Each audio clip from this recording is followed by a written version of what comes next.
Vamos falar do Galo para o Superclássico. Cláudio Rezende, o Galo está próximo de um acerto para o retorno do Bernard. Conte pra gente, Cláudio, boa noite. Boa noite a você também, a todos que nos acompanham no Bastidores, na semana do Clássico, e com esta informação, né, que o torcedor do Galo fica animado. O Galo se aproximando do acerto para um pré-contrato com ele, com o Bernard, campeão da Libertadores 2013, tem história no clube, tem identificação com a massa atleticana e já teve essa conversa inicial que a gente trazia na Itatiaia nas últimas semanas.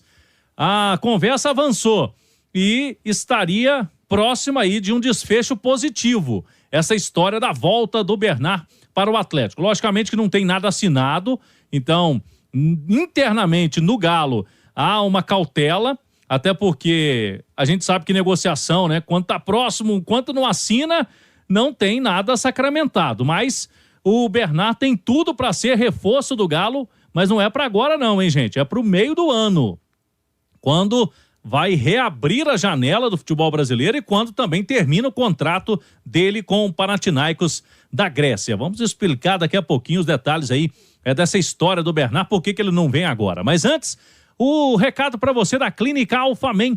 Meu amigo, na hora H, tá meio desanimadão aí, não é mais aquele leão na cama, você tem que procurar ajuda. A Clínica Alphamen é especialista em saúde sexual do homem e já está no mercado há mais de 10 anos.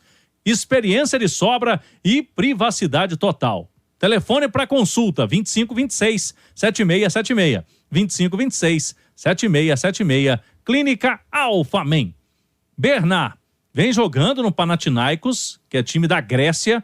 Ontem, inclusive, deu assistência para um gol na vitória do time dele na Copa da Grécia. O campeonato grego, ele vai, essa fase inicial, até o início de março, mas como o Panathinaikos hoje é o terceiro colocado, vai avançar para um play-off final, e aí até o meio do ano, a equipe dele não vai liberar o Bernard. E o Atlético espera, meio do ano, para as fases decisivas, por exemplo, oitavas de final de Libertadores, que vai começar lá em agosto, aí o jogador teria condições de chegar.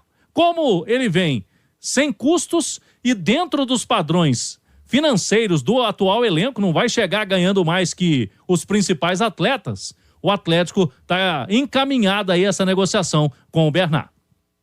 Boa contratação?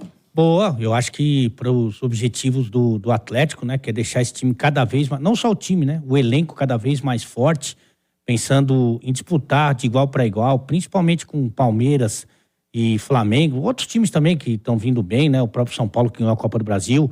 O Inter que perdeu ontem, o homem tá capaz de contratar mais 8, né? Porque ele perdeu ontem, né? Meu. O Cudê. Mas enfim, eu acho que pensando em toda a temporada, eu acho muito importante. Jogador decisivo, que tem identificação. Talvez hoje, ele não fosse titular, assim, do time que vai começar jogando. Por quê? Se o Felipão fosse pensar no Bernard titular, ele teria que mudar um pouco o esquema dele, que normalmente não abre mão dos dois volantes. Então, Otávio e Edenilson, Otávio e Batalha e Edenilson, enfim, esses dois volantes. Aí você tem Zarate e o Scarpa, que para mim não dá para sair, e tem Paulinho e Hulk, que aí já é insanidade. Então, o que ele teria que fazer? Recuar o Zarate para segundo homem de meio campo, colocar o Scarpa ali de terceiro e fazer um ataque com Bernardo, Paulinho e Hulk. Essa seria uma alternativa, que pode acontecer, e pode acontecer, por exemplo, no segundo tempo, quando o time tem que ir para cima. Então, é sim uma alternativa bem interessante, Bernardo. O Bernard, ele era um garoto quando surgiu naquele título da Libertadores de 2013, com muita velocidade, com muita habilidade e com uma função tática muito importante. Muita gente fala do tal do galo doido do Cuca. Aquele time de doido não tinha nada. Era um time que marcava muito bem, que tinha uma dupla de zaga espetacular, 2 torres gêmeas na zaga, 2 volantes que marcavam muito, um gênio no meio-campo, que era o Ronaldinho Gaúcho, e tinha jogadores que faziam funções táticas muito importantes. O Bernard e o Tardelli jogavam abertos, corriam muito, voltavam para recompor a lateral o tempo todo e faziam o corredor o tempo todo. O Bernard tinha uma função tática muito importante de recomposição, de voltar, de marcar, de fechar o corredor naquele time. que era um time muito bem treinado pelo Cuca, era um time de muita qualidade, também da qualidade tática, que muitas vezes tratam aquele time de 2013 apenas como um time de muita intensidade. Era um time de muita qualidade tática e o Bernard ali já tinha muita qualidade tática. Imagino depois de passar uma década jogando futebol europeu, onde os técnicos se dedicam muito a aprimorar isso no jogador sul-americano. Acho que é um cara que pode contribuir muito para o Galo. Aliás, o Cuca, que é um dos caras que mais entende de futebol no Brasil, sem dúvida alguma, né? E ali, por que o Tardelli e o Bernard tinham essas obrigações que você citou? Para tentar salvar o Jô e o Ronaldinho no momento defensivo. É muito difícil, João, você marcar com 2 a menos. E eles eram esses caras que ficavam mais próximos do ataque, porque quando roubava a bola eles tinham saúde e estavam menos distante do gol, né? A turma brincava que o bicho do Ronaldinho ficava com o Pierre e o Leandro Donizete. É isso aí. Para pagar a correria que os dois tinham que fazer por ele. E depois você tinha que correr, falando do Tardelli e do Bernard, porque o Ronaldinho certamente ia pifar, ia deixar os caras numa boa condição quando ele tivesse com a bola. Então, realmente, era uma dedicação imensa e por isso que a torcida tem tanto carinho por eles. Eu conversei com uma fonte do Atlético hoje sobre o perfil que o Atlético vem trabalhando no elenco. O Atlético está focando em jogadores que podem dar o retorno técnico, mas que também podem vir a dar algum retorno financeiro. Já não é o caso mais do Bernard, pela idade, já não é o caso do Scarpa também. Do Scarpa, pela idade. Esses são jogadores exclusivamente pelo retorno técnico, mas o Atlético está tentando contratar jogadores com o perfil de serem jogadores mais jovens, que têm muito potencial para ir para o mercado europeu, ou que já foram para o mercado europeu, mas que ainda têm idade para voltar e, de repente, ter um novo ciclo no mercado europeu, como foi o caso do Paulinho, como é o caso do Luiz Henrique, que o Atlético tentou agora, que acabou acertando com o Botafogo. Até o Fux se encaixa nesse perfil. O próprio Borré, que o Atlético tentou, que é um cara que tem esse perfil de maturação em futebol europeu, mas aí o Inter chegou e pagou 30% a mais do que o Atlético estava pagando pelo jogador. Mas o Atlético vem num planejamento desde o meio do ano passado, conversando com jogadores desse perfil.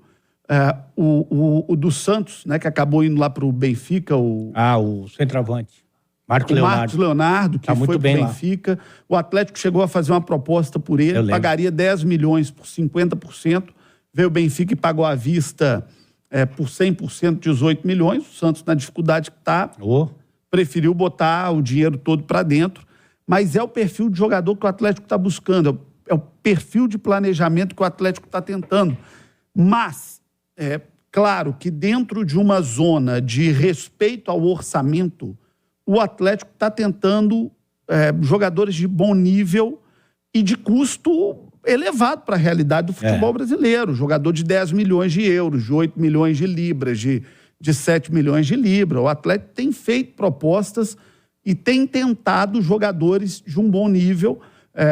E acho que isso traz uma esperança para o torcedor do Atlético de que a realidade da SAF surtirá efeito em médio prazo com contratações que deem retorno técnico e retorno financeiro para o Atlético em muito pouco tempo. E paralelo a isso, João, e também muito importante, é o cuidado que eles passaram a ter com as categorias de base, né?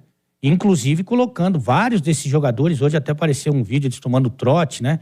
Vários jogadores do Sub-20 já foram incorporados ao elenco, que é quase que uma obrigação, né? Do time profissional, você ter ali, sei lá, uns 10 jogadores da base, que seria mais ou menos como se fosse hoje no coletivo, o terceiro time da base, né? Para eles se ambientando, ganhando minutagem, ganhando experiência. E isso é muito importante, porque essa molecada vai maturando no profissional e quando for chamada pode dar conta do recado e retorno financeiro.